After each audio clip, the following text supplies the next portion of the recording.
Ligados e integrados. Realização Canal Rural. Oferecimento Seara. A qualidade vai te surpreender.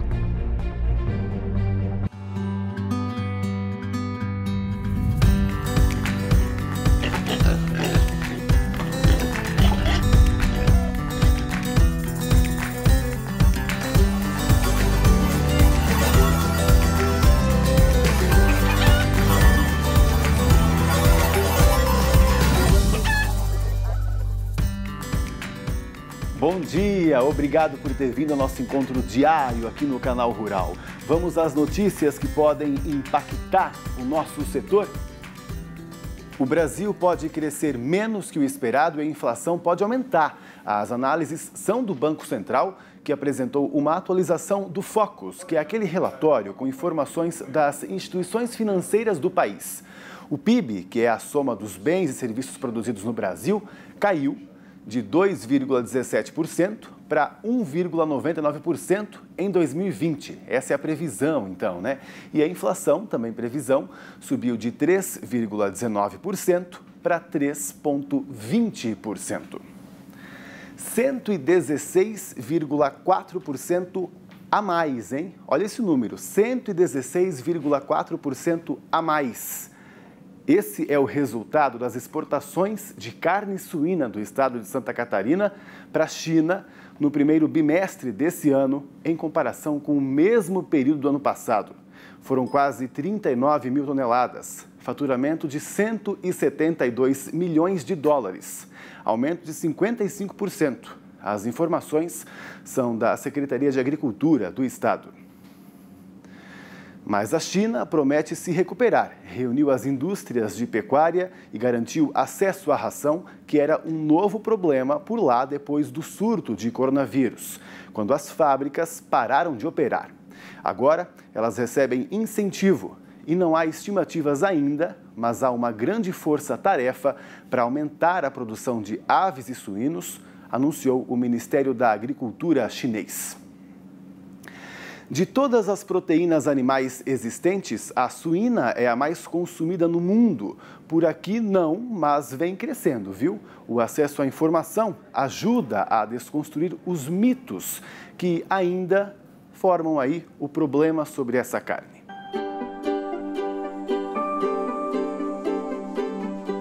Toda semana tem que ter carne suína, meu marido adora. Tanto filé como bisteca que ele adora. Sábado a gente só costuma comer feijoada, né? Tem que ter bisteca de porco. Então o consumo em casa é mais carne suína, né? Ele gosta e tem que ter. No cardápio de casa tem que ter arroz, feijão e carne suína. Bom, basicamente o que eu como de carne suína é a linguiça.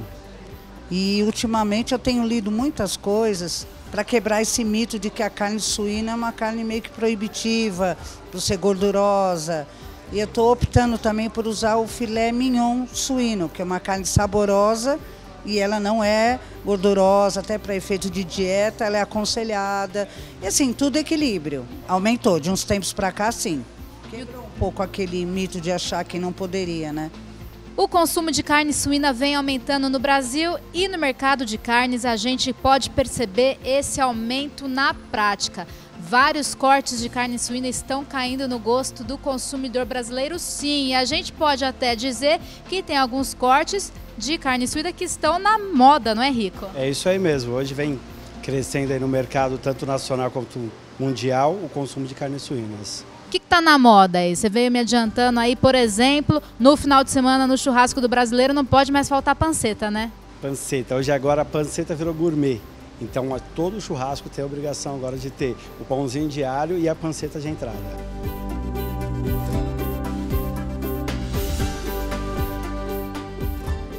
E até o torresmo caiu no gosto do brasileiro de vez, né? O torresmo hoje é uma iguaria muito consumida em todo churrasco, boteco. Hoje tem concursos de torresmo pelo país inteiro. Será que é porque os restaurantes aí pelo Brasil também vêm popularizando a carne suína, vêm inovando, criando novas receitas? Tem a ver? Tem sim. Acho que com o aumento da carne bovina no mercado, a suína veio crescendo tanto em qualidade quanto diminuindo o valor dela. Acho que isso ajuda a alavancar as vendas da carne suína. De acordo com a nutricionista Daniele Marques, o ideal é manter o equilíbrio entre as proteínas consumidas. A carne de porco pode e deve estar na mesa do brasileiro. Ah, mas é possível consumir uma carne suína no dia a dia? Não é uma carne muito gorda? E aí, no fim, eu acabo explicando que é uma proteína de qualidade para ser consumida no dia a dia, então pode sim ser uma opção para tanto almoço quanto jantar ou até mesmo numa refeição no café da manhã. Então eu tenho percebido essa busca agora pelos pacientes. É uma proteína de excelente qualidade, não tem por que não recomendar. Claro que nós temos que ter um certo cuidado em alguns cortes, então, se possível, cortes mais magros, que não tenham tanta gordura, né? Não seja aquela capinha sempre muito recheada, né, na carne, mas é sim uma carne de excelente qualidade para ser consumida. Tem muito para falar sobre esse assunto e aqui a gente sempre traz um especialista para você, né? Hoje é o César Freitas, médico veterinário, mestre em inspeção de produtos de origem animal e que trabalha há mais de 20 anos no setor. Bom dia, César. Obrigado por ter vindo ao nosso programa. Pablo, satisfação enorme. Fique à vontade, por favor. Pode sentar, pode tomar uma água. Obrigado pelo convite. Obrigado você integrados. por ter vindo. É um programa de uma boa amplitude e para nós o pessoal falar tá sobre gostando. A carne suína é um prazer enorme e, de fato, fomentar essa cadeia, essa proteína tão importante que vem tendo um crescimento importante. Inclusive, você tem uma experiência bem grande aí, né? Esses mitos, né, César, eles são muito antigos. A gente pode até começar falando sobre isso, né? Às vezes, aquelas doenças também que surgiram na década de 70, 80. Perfeitamente, né? Pablo. Muitas delas, na real, inclusive, né, gente, surgiram por conta do mau manuseio da carne, até pelo próprio consumidor em casa, e não porque a carne tinha algum problema. Bom, perfeito. A história da carne suína é uma história tão bela que ela vem desde 1500, na chegada dos portugueses, trazendo os primeiros suínos no Brasil, né? A base com a história dos javalis, né, os selvagens, e isso foi sendo domesticado, né? E a domesticação do suíno se deu em residências, em pequenas propriedades, no fundo das casas, né, em que tinha contato direto com o ser humano, e nós fomos sim os responsáveis por isso, em trazer essa enfermidade de forma tão disseminada que foi a cisticercose, isso no passado, pelo sistema de criação no fundo das casas e com o princípio de criar o suíno para a produção de gordura, de banha, para se conservar alimentos. Então não se tínhamos uma produção comercial, com produção de carne suína, e sim a necessidade de produzir banha, que era, sim, uma forma de você conservar alimentos, né? Não se tinha energia elétrica em muitas regiões do país, você era obrigado a conservar as carnes dentro das banhas, e você, da lata de banha, e você tinha o suíno o mais caipira possível, né? Que era aquele suíno caipira, cheio de banha, para poder fazer a extração disso.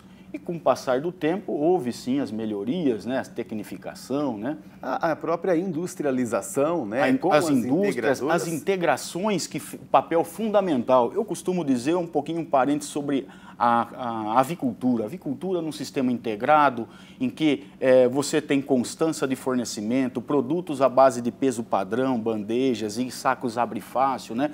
Então, assim, o suíno veio com a integração a partir dos anos 80, 90, com uma integração mais forte, em que tivemos fomento de técnicos, né, de nutrição, de biossegurança na carne suína, nas granjas, nas produções, na suinocultura em geral, em que começamos a ter o trabalho de vermifugação dos peões das fazendas, uma barreira sanitária para se adentrar dentro das granjas, né, com o uso de sabonetes bactericidas, vestimentas próprias, né, roupas específicas para se adentrar numa granja. Isso cada vez mais exigente, né? Inclusive, a gente tem mostrado muito aqui no nosso programa, né? Você vê até eu nas reportagens com aquelas, paramentado com aquelas roupas todas, né? E passando álcool o tempo todo na mão para poder ter acesso a uma granja, né? Não, se faz necessário. E hoje todas essas granjas possuem essa biossegurança. Existem produções grandes, né? Com 30 mil matrizes, 20 mil matrizes, e que se requer essa cautela, esse cuidado específico para não adentrar nenhuma doença, nenhuma enfermidade. A gente vê aí a peste suína africana dizimando o rebanho chinês, né? E eles vindo com apetite nas compras aqui no Brasil, com um produto de qualidade hoje. Pois é, e não, o que eu acho mais engraçado é justamente, até quando a gente começou conversando, é que todos esses mitos, eles são muito antigos, inclusive, né? Você falou agora, nos anos 80 já se começou a trabalhar nessa industrialização, né? Ou seja, temos aí 20, 30 anos já de um trabalho, né, de excelência, e realmente o que a gente percebe é que é até uma geração mais antiga que tem esse certo receio, né? Mas que na realidade ele não existe mais, esse medo, né? Pablo, eu estou há 20 anos na área comercial, no varejo, e a gente encontra inúmeras pessoas ainda com essas resistências. As pessoas mais antigas, sim, as pessoas mais novas estão sim se conectando, mais informações, né? Então hoje nós temos relatos aí de mais de 5 anos das indústrias que não, algumas indústrias não encontram mais a cisticercose, ou seja, essa enfermidade, isso no Serviço de Inspeção Federal, né? Então vem sendo controlada de forma bem rígida, né? Como também a questão cultural da gordura da carne suína. Hoje o suíno ele é 30% a 35% mais magro do que era nos anos 80, né? Hoje a espessura de toucinho em torno de 1 centímetro, 1,5 centímetros, antes era 5, 6 centímetros de espessura de toucinho, que é uma métrica que faz com que a gente avalie para ver a questão de teor de toucinho ou não na carcaça suína. Isso foi também mudando justamente porque o consumidor, né, ele foi pedindo essas tendências que a indústria atende, né? E também, lógico, aí também com esse melhoramento genético e tudo mais, a gente vê, por exemplo, esse animal que está ali na tela, né? Que a gente percebe, inclusive, né, a olho nu, o quanto ele é magro, o né? quanto tem de musculatura e carne, né? Diferente do porco caipira, né? Eu costumo, inclusive, separar nos nossos treinamentos, junto aos colaboradores das lojas, né, da rede, falando sobre, não se chama mais porco, chama-se suíno. Então, não comemos mais carne de porco. Nós temos que falar para o cliente que é uma carne suína. Tirar um pouco essa conotação do suíno, o ambiente sujo, sabe? É um animal criado com extrema dedicação dos produtores, com balanço nutricional fantástico, fases de alimentação da vida, ou seja, desde a desmama, a creche, enfim, maternidade para as mães, rações específicas da vida, para cada fase da vida do animal. Um melhoramento genético das empresas, né, de laboratórios fantástico também, em redução de gordura, de toucinho e sim deposição de musculatura, né? E a gente percebe isso no comércio até também, pelo que até você falou, né, com essa mudança até da embalagem e tudo mais, dessa comunicação do produto, que também, como existem muito mais produtos a partir de um suíno, não só mais a linguiça, como antigamente, ou até propriamente o toucinho, o torresminho, que o pessoal gosta muito, né? A gente fala mais sobre isso, temos que dar um intervalo, então daqui a pouquinho a gente volta com Ligados Integrados.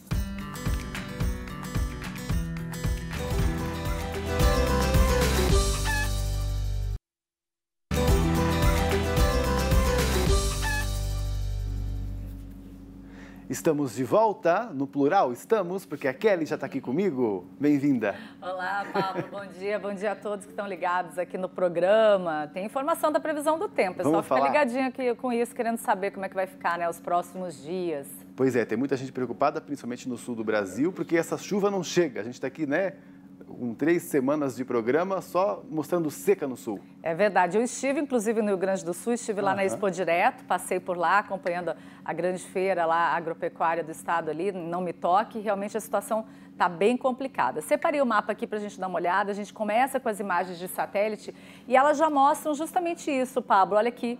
A gente quase não vê nuvens passando aqui pela região sul do país. Elas estão mais na região norte e vão para a costa. A gente não tem previsão, então, de chuvas mais volumosas, nem no sul, nem no sudeste nos próximos dias. Aí a gente dá uma olhadinha, olha aí o mapa, Pablo, bem amarelinho, aí várias opções aqui, pontos de sol, principalmente no sul, olha só. São Paulo também reduz, Mato Grosso do Sul e já pegando aqui a parte oeste de Mato Grosso também com tempo mais firme aí, com o sol brilhando forte. Nas demais áreas o sol vai aparecer e a gente vai ter pancadas de chuva aí. Não significa que é uma chuva mais volumosa. O pessoal vê azulzinho assim e fala, vai chover bastante. Não, não tem previsão de chuva muito forte. Mas na região norte que a gente vai ter volumes um pouco maiores.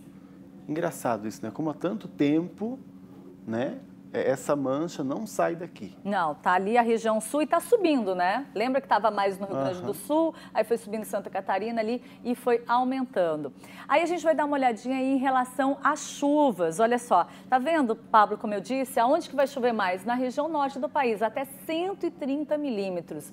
A gente geralmente fala que quando tem chuva na região norte, a zona de convergência intertropical pode provocar aí, aqui vem essa chuva um pouco mais, mas ela não está descendo não, ela está ficando estacionada ali na região norte. E olha só, a gente vai ter aqui no Rio Grande do Sul, em alguns pontos, até 30 milímetros mais na fronteira, Santa Catarina e Paraná, olha aí, Mato Grosso do Sul, São Paulo, tudo reduzindo. Lembra que estava chovendo bastante em Minas Gerais, também em Mato Grosso? Já reduziu bastante, muito por conta também, porque está se aproximando aí o outono, né? Vem o outono dia 21 de março, começa o outono, e a gente sabe que o outono no Brasil, né, Pablo, tem bem menos chuva. Pois é, e acho que infelizmente realmente para o sul aqui, quem, né, também agora a soja já está sendo colhida, não tem mais o que reverter, né? Vamos acompanhar mais como é que está ali na região? Quer que eu avance um pouquinho? Então, a gente vai então agora para uma cidade lá no Rio Grande do Sul, 3 Passos, olha o tempo firme. E aí eu separei, olha aí, a gente vai ter agora um período com chuva, vão ser 21 dias com chuva, 203 milímetros. Mas quando que vai chover? No final do mês, Pablo, que a gente vai ter uma chuva, um episódio de chuva de mais de 70 milímetros em um único dia. Quando chove 70 milímetros em um único dia, pode trazer aí alguns transtornos nas atividades. Nos demais dias, olha aqui, ó, não ultrapassa os 15 milímetros, Pablo. A gente fica com o tempo bem mais firme aí neste período. Avançando um pouquinho mais, a gente vai para abril. A gente vai ter um episódio também lá pelo dia 30, início de maio, já que a gente vai ter um episódio de 20 milímetros, mas já reduz bastante, olha só, no máximo 66 milímetros de chuva. E aí a temperatura, para a gente dar uma olhadinha, a gente ainda tem máxima no dia 14 de março de 33 graus e mínima já em março, mínima de 15 graus. Mas são temperaturas ainda que começam a oscilar, mas ainda não tem perigo aí de geada, ainda nem de frio forte. Para os nossos integrados aí granjeiros dá para controlar, viu, gente? Ó, em mais ou menos 10 dias essa temperatura cai pela metade, mas demora uns 10 dias, ó, tá vendo? Lá mais ou menos pelo dia 24 de março tem um pico, aí depois lá pelo início de abril a gente tem mais um pico de queda, mas a mínima vai ser de 15 graus, viu, Pablo? Legal, Kelly. Obrigado pelas informações. Tá joia. O pessoal que continue mandando aí também vídeos e fotos pra gente. Podem mandar para o nosso WhatsApp, o 985240073. Manda um vídeo, é legal, contando aí qual é a sua dúvida. Ou pode ser uma foto da sua produção. A gente mostra aqui e responde para você. Estou esperando a participação. A gente se vê. Até. Tchau, então, Pablo. Até mais. Como prometeram, agricultores da Argentina estão em greve comercial. É por causa daquele aumento de imposto sobre exportação de grãos. O governo anunciou a alta de 30% para 33% na semana passada. As atividades portuárias não devem ser comprometidas, porque as trades têm reservas nos galpões. E por lá, a colheita da próxima safra aí de soja, dessa safra, né, de soja, ainda não começou. Mas os agricultores esperam que o governo retome as reuniões sobre as taxas. No Brasil, o preço da soja continua subindo. O indicador CPEA-Exalc aponta alta de 4,1% na última semana. A saca saía a R$ 86,32, maior patamar desde outubro de 2018. Ainda assim, alguns sojicultores brasileiros estão segurando a venda ou mais focados mesmo na colheita, né? Vamos continuar nossa conversa agora com o César Freitas, que é médico veterinário, mestre em inspeção de produtos de origem animal e também presta consultoria aí para as lojas, né, no varejo, para venda, para desmistificar, por exemplo, né, esses mitos sobre a carne suína. A gente estava falando como mudou, né, até a apresentação desse produto, né, como o público tem percebido que essa carne também pode ser muito variada, né, porque antes se comia muito o quê? O toucinho, né? O torresminho, como se fala muito, linguiça. Pernil, né? A gente já falou aqui no programa, inclusive, né? Não só, também, o que hoje não tem só o pernil, quando se fala de uma carne boa de suíno, existem muitas outras, né? Outros cortes, outros formatos, outras embalagens, né, Pablo? Então, os desenvolvimentos, a tecnologia, eu acho que todo o fomento de associações, das indústrias, do próprio varejo em si, foi desmistificando, né, o que a gente acabou de comentar sobre esses paradigmas e veio trazendo à tona, de fato, as informações corretas sobre a atual cadeia da carne suína no Brasil. em que hoje nós temos inovações em cortes. Eu costumo dizer que antigamente chegava assim num açougue e falava, me dê 1 quilo de pernil. Poxa, nesse pernil você tem alcatra, você tem a picanha, você tem o coxão mole, você tem o lagarto suíno, todos eles ali, e a gente pede 1 quilo de pernil. Então, esse fomento, esse trabalho de associações e varejo, de não só desmistificar, de trabalhar bem o produto, não só os cortes, os formatos, como também as embalagens. As embalagens de carne suína, que no varejo chegava-se, no passado a gente chamava-se de a granel, o produto simplesmente envolto num saco plástico, clipado. Lá você reprocessava e fazia as bandejinhas, os cortes, isso a nível de varejo, né?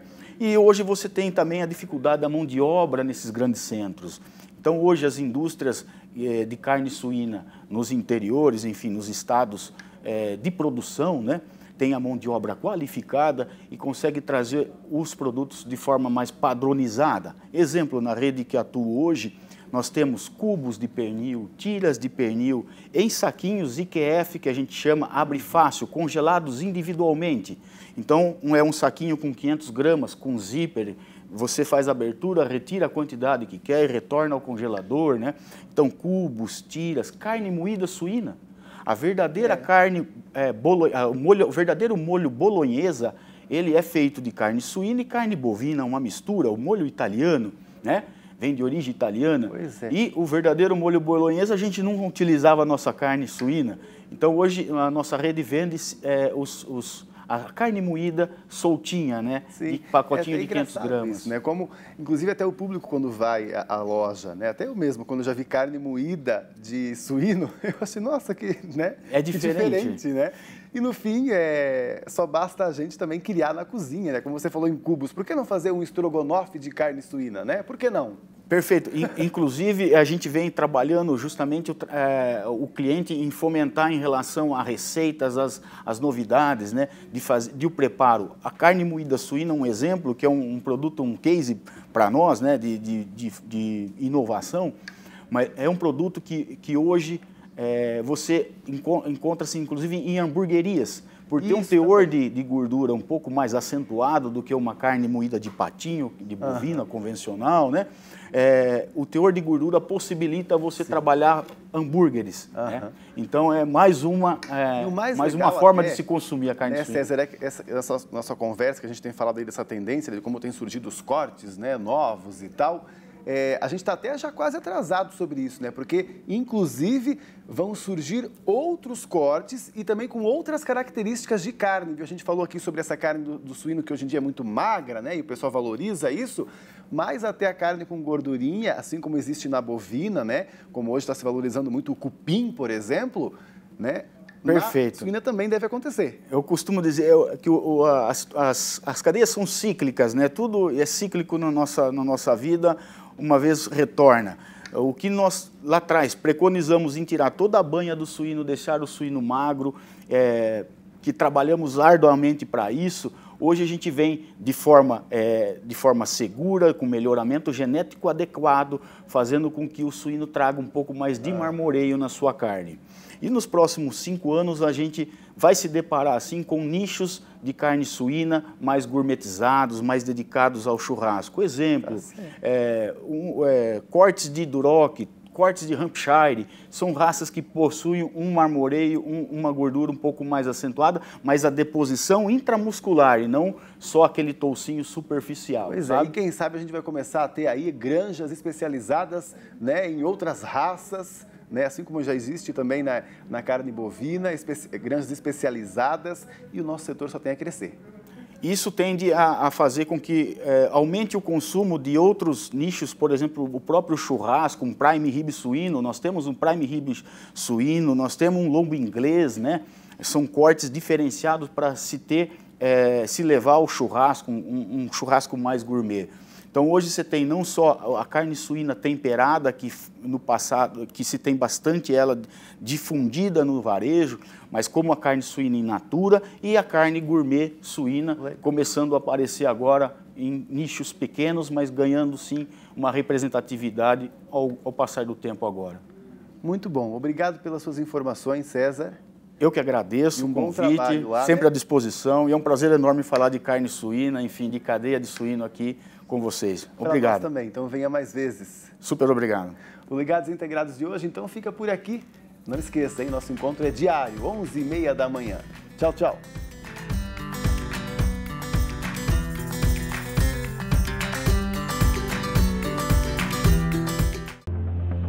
Ligados e Integrados. Realização Canal Rural. Oferecimento Seara. A qualidade vai te surpreender.